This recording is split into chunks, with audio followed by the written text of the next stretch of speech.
today for this video, I thought I would do a little follow me around this morning and see what we get up to, but also tell you a little bit of career and job advice. Don't mind the unfinished kitchen, just the dangling light and the vent not there and the window also not there. But you know what we did do? Mark and his dad put the backsplash up the past few weekends. We have a backsplash, we have grout. Anyway, back to what I was talking about. Let's make a coffee, we'll circle back.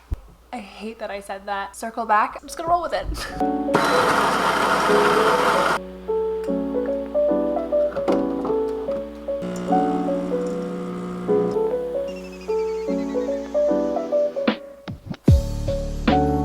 As I have my morning coffee, I'm going to start my little career advice video off, how I got to where I am. I feel like my career has been a bit of a journey. Currently, I am a global social media manager for a travel company, and I've been there for a year and a half, and it's been incredible. I feel very fortunate to be in the position that I am. It wasn't an easy road to get here. There's been a lot of bumps in the road, lots of roadblocks. I studied journalism, English literature, and theater. Just wanted to be as unemployed as possible. I feel like most of my friends and most of the people that I know, whatever they studied, they're not doing that as a career. And that's okay. Just wanted to get that out of the way. I feel like it laid the foundation of what I would eventually do. It's where I learned how to write creatively, edit videos, edit photos. I learned how to interview people and talk to people. I've learned how to be in front of a camera and how to be comfortable in front of a camera. So there's so much foundation that I learned from journalism school that has eventually helped me in my career. And then after university, I did various internships here and there. They were not paid, which I do not recommend. If you're not doing an internship for like a school credit and you're just doing it for free, the experience is great, but I feel like it's just not worth it. I think it's changed now. I think you have to pay people for their time and work and effort and everything else, which is something that should have happened when I was an intern. And at the time, I wanted the experience. I wanted to get in there. I wanted to get my foot in the door. But I had such great mentors there and I wouldn't trade it for the world. I just wish that I wouldn't have to scrap toonies off the ground and search between couches to afford to be able to eat. My first job, my first real big office job was in PR, in public relations. I started off as an intern and then I got hired as a coordinator and eventually as a specialist. I also did some social media in there because my manager, my boss at the time, saw that I loved social media, I love being creative. So she was like, you can do our agency's social media. So then that's where I started. And then from there, I moved to Korea for 2 years because I wanted to travel. Was an English teacher and traveled a bunch. Best experience of my life. But also while I was there, I still wanted to be creative, so I did some freelance writing, focused on my social media and my blog at the time and my YouTube. So after I came back from Korea, I went back into public relations. I wasn't passionate about PR. I didn't love it, but it's where I could get a job because it's where I had the most experience. So I got back into PR. I also was a social media coordinator there as well. And then I eventually moved to a travel company where I did PR. And that was in January 2020. And that's when the world just stopped and I was unfortunately laid off. Then I moved to another agency, became their social media manager. And then I worked my way up to a bigger agency where I was a senior social media manager, where I worked with a variety of clients. And then I decided no more agencies. Agency life is not for me. It's not for everyone, and that's okay. So I decided to go in-house. So that's where I am right now, which is exactly where I want to be if you want to be a social media manager. Before you even start applying or interviewing for jobs, the first thing that I would do is to look at your own social media, look at your own Instagram, your own TikTok, your YouTube, and start to think of your accounts as your own portfolio. And something that I did with my own social media is that I experimented and wanted to be as creative as I could because I know that any prospective person who was going to interview me was probably going to check out my social media. So I made sure that I experimented with video and creativity and photos and carousels, captions and hashtags and all of that, using my own accounts as my own portfolio. And that's not to say that it has to be at some like professional high grade level. I wanted to show my dynamic talents I guess you can call it, where if they go to my account, they can see that I can write, I can take really good photos, I can take really good videos, I can edit well, I know how to tag, I know how to hashtag. Like, these are like little things that teams look for when they are hiring. They're just looking for someone who has a really dynamic portfolio. And if you don't have one, start with your own accounts. So it is 9 a.m., so I should get to work. I'm gonna take you through my morning and kind of what I do. So the first thing I do in the morning is when I turn on my computer, I check my emails to see if there's anything urgent that I need to get to. I check my Slack messages to see if anyone messaged me overnight, to see if there's anything I need to action. I will reshare some stories, comment on posts that we were tagged in. I like to get this out of the way before I actually start working on social calendars, just because if there's anything that I need to address, or if there's someone who has a complaint or needs to talk to someone from our customer service team or our reservations team, then I can get to that right away. So that is basically my morning, and that's how I start my morning. So I'm gonna get to work.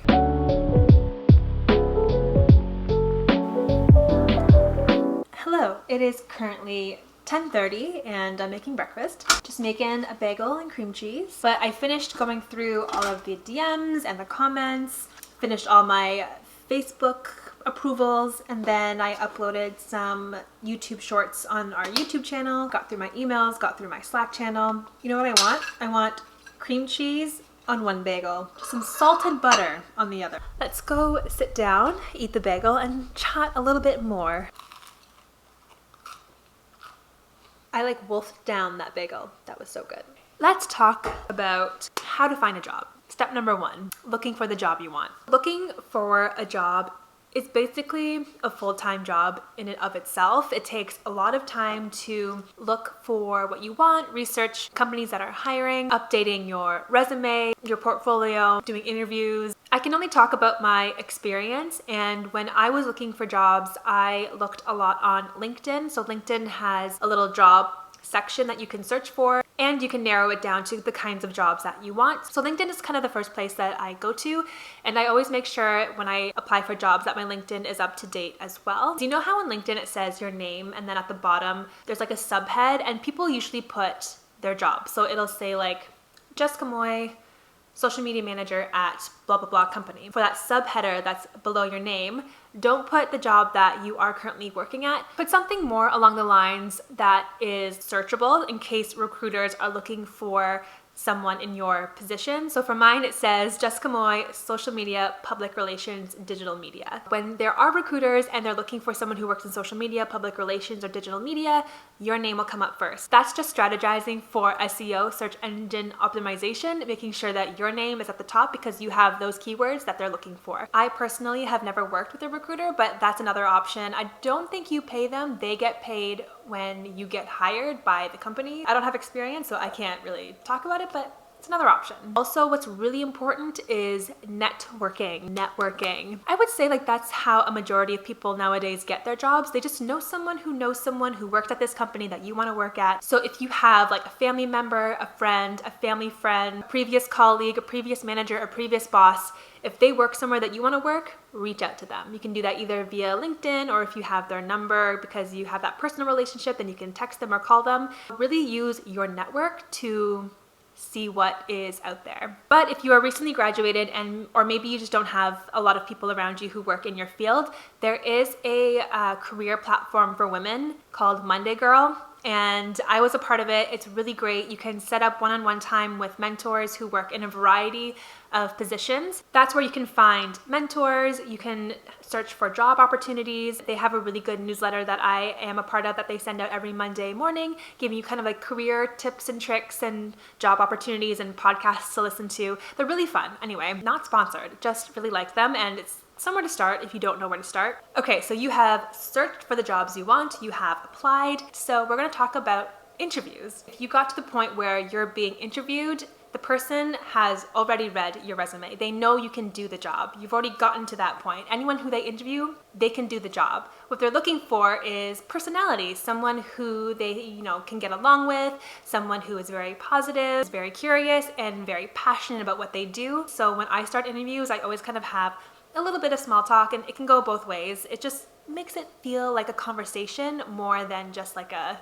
stone cold Q&A. So whether you do it virtually or in person, make that small talk. Just say like, hey, like, how's your day going? Like, what did you do this weekend? Or what are you gonna do this weekend? So some other tips I have when it comes to your interview. So this is just me. You don't have to follow these. This is something that I do. But if I go into an interview, I know everything there is to know about the company. I will spend an entire day researching the company, the values, the history, who works there, projects that they're working on, just so I am prepared when I'm in the interview to know what they're talking about if they bring up certain projects or certain people. I also, again, you don't have to do this, but this is something that I do, is I will Google the person who is interviewing me to see what they like, to see what they're into. So for example, I had an interview where the woman who was interviewing me traveled to India recently, and she loves India, she loves yoga. So once I knew that and I was able to speak to her during the interview, she asked me, oh, like where, it was for a travel company, and she asked me where I would like to travel to. And I said, India. I would love to go. And then we had something in common to talk about, and I kind of like made that connection with her. Another one I did was there was someone who interviewed me who loved sports and who loved hockey. So during the interview, they asked kind of like, you know, what's your greatest strength? And then I think I said something along the lines of, oh, I'm a team player. I've played sports all my life, especially hockey. And then they just lit up. They're like, oh, like you played sports? Like, tell me about that. And I never would have brought that up if I didn't know that they are passionate about sports. And I think that, again, making that connection. So it's all about doing your research and making connections with the person who is interviewing you. And I personally love Zoom interviews because I have all of my notes laid out in front of me. I have like a background of the company, my strengths and weaknesses, my resume, like just everything out. So I haven't done an in-person interview in a very long time, but when I was doing Zoom interviews, it was the best. When it comes to interviews, 9 times out of 10, they're going to ask you, so tell me about yourself. And it's a very hard question because you can go on tangents, you can go on rants, where you went to school, where you worked before, all the skills you have. For me, it was just like a mess. I didn't know how to compartmentalize how to answer that question. I YouTubed how to answer tell me about yourself. And then there was a recruiter on YouTube who talked about how to properly answer that question. So she broke it down in a way that made sense for me. So hopefully it helps you as well. What you do is you say your name, if you haven't already, what you do, what you're passionate about, your skills, and why you want to work there. You really want to keep this short and simple. So for example, so tell me about yourself. My name is Jessica. I am a global manager for social media at a travel company. I am responsible for creating, curating, and managing content across various social media platforms, including Instagram, TikTok, LinkedIn, etc. Maintaining an online presence for the brand, engaging with the audience, and driving marketing goals. I am passionate about storytelling. My skills include content curation, video editing, strategizing, content calendars, and I want to work here because I want to delve into a new project that will challenge me and be able to use the skills that I have and be able to build a community. Something along those lines. That was very rusty because I am not in practice, but you get the idea. I think with interviews, you just have to prepare yourself to make you feel more confident going into the interview. Oh, and before I leave this topic, there are some companies who will give you assignments, especially in social media. They'll give you an assignment to do like a social strategy for them, maybe curate some posts, which is cool. Like, I don't mind assignments. It's always nice to be paid. There has been assignments that I have done that's taken me hours, days, that the company never paid me for. And then there is assignments where I do the exact same thing, but they will pay me for my time. If you're a brand or a company out there who assigns assignments for your interviews, pay these people for their time. It just not only gives off a really good impression, but it shows me or anyone who does these assignments that you care for our time. Pay the people who do work for you. No matter if they're hired or not, if they do work for you, pay them. All right, I'm here to interrupt this video, the flow of this video, talking about jobs and careers, and to talk about one of my favorite jewelry brands. It's Ana Luisa. And right now on analuisa.com, you can save up to 35%. Like I've said before in previous videos, they're one of my favorite jewelry brands. They're affordable, they're high quality, and I wear them all the time. So they recently sent me some items that I wanted to show you. One of the pieces that I got was this letter necklace. I feel like these are very timeless. This is 14 karat gold on sterling silver, and it goes with everything. Very minimal. I wear it in the shower, working out. I am a gold hoop girl. These ones are like a gold hoop with some flair. Delicate little huggy hoops with a little diamond drop here. These hold up, they're so beautiful. And I also got these studs on Ana Luisa. These ones I bought with my own money for my wedding that I forgot to wear. I have recently introduced silver into the lineup. I know, it's crazy. Two-tone earrings are just so elegant and beautiful. Mixing metals, people say you shouldn't do that, but when it looks this cute, you can. And lastly, my favorite item that I received was this bracelet. It's the Rowena bracelet. It has just delicate little flowers everywhere. And if you have small wrists like I do, I love my bracelets to just like cling onto my wrist. I don't like the looseness of bigger bracelets, so this one fits very snug, which I love. And I don't take this off. The only time that this will come off is when it literally falls off my body. Ana Luisa's jewelry is long lasting. I can attest to that. I wear these all the time and they look so good still. They're hypoallergenic and they are water resistant. So I'll leave a link to analuisa.com in the description box below. Shop for yourself, shop for someone else, shop for a special someone. You won't be disappointed. There is something for everyone. All right, back to the video. So it is currently noon, and right now I want to get through my content calendar for the next couple months because I want to plan content as ahead as I can. All of December is ready to go. Most of January is ready to go. Right now I'm working on February and March. I know with social media you can't always have a calendar set in stone. If there's like a trend that's really popular that you want to jump into, or if there's news from the brand or the world, things can happen. You always have to be flexible with your calendars. I'm going to work through my content calendars and I'll get back to you soon.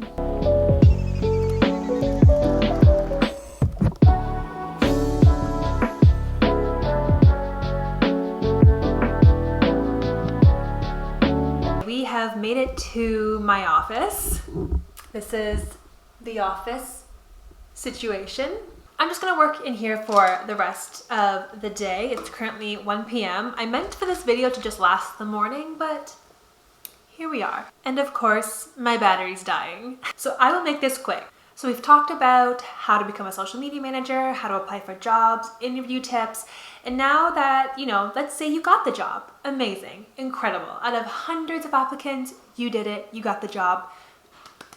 I mean, there's so much I could talk about whether it comes to negotiating and salary. All I'll say is ask for the absolute most. Like, think of a number in your head, add another 10K. The worst that they can say is no. And it's true what they say, that if you want to raise your salary, let's say 15%, 20%, it's by switching jobs. Unfortunately, that's just what happens nowadays. People stay at a position for 1 year, 2 years, and then they want a higher salary. They can only get maybe 2% that year. So they switch jobs and they get a 20% raise at the new jobs. So if you're looking for more money, explore your options. Okay, so some other tips that I will give. So once you have the job, it's okay if you don't know it all. I feel like people suffer from imposter syndrome. You're thinking, I'm not the person for the job. I faked my way through, which honestly, congratulations. That's honestly a skill, to fake it till you make it. It's okay if you don't know it all. You kind of just learn on the go once you get the job itself, which leads me to my next point, asking for help. Asking for help is okay. Your director or your boss is there to guide you. So what I would suggest is having one-on-ones with your boss, maybe every week, whatever works out into both of your schedules, and talk about what you're working on, your goals, any questions that you have. Open communication is key. Another point which I would like to make is that coworkers are not your family. You see so many companies say, oh, we're family. I love you like family. We're all a family. You're not family. Coworkers are your coworkers. Maybe you're really close to them. Maybe they're your friends, but I wouldn't say family. That's like a red flag. When people say, oh, we're family, red flag. And lastly, I think this is more just social media related, but our jobs are so much fun. We have a really cool and unique job where we get to be creative every single day. We get to work with a variety of teams within the company. Like for me, I just don't work with the social media team. I work with the PR team. I work with the marketing team. I work with the brand team. I work with the tour guides all around the world. Like I basically work with everyone in the company, and I think that's just such a cool position to be in. And the best part about it is that I have fun. I have fun with my job. I love creating content. I think at the end of the day, if you are happy and you love what you do, then you are very successful. No matter how much you make, if you're happy, you're successful. That is it. That is all. I hope you enjoyed this video. I hope you got something out of it. If it helped you in any way, let me know. Thank you so much for watching. Like, comment, subscribe, and I will talk to you in my next video. Bye. Hey. My runners and my joggers, from my publicists and bloggers, from the dirt and ocean water to buildings across the border. I got it. I got hype.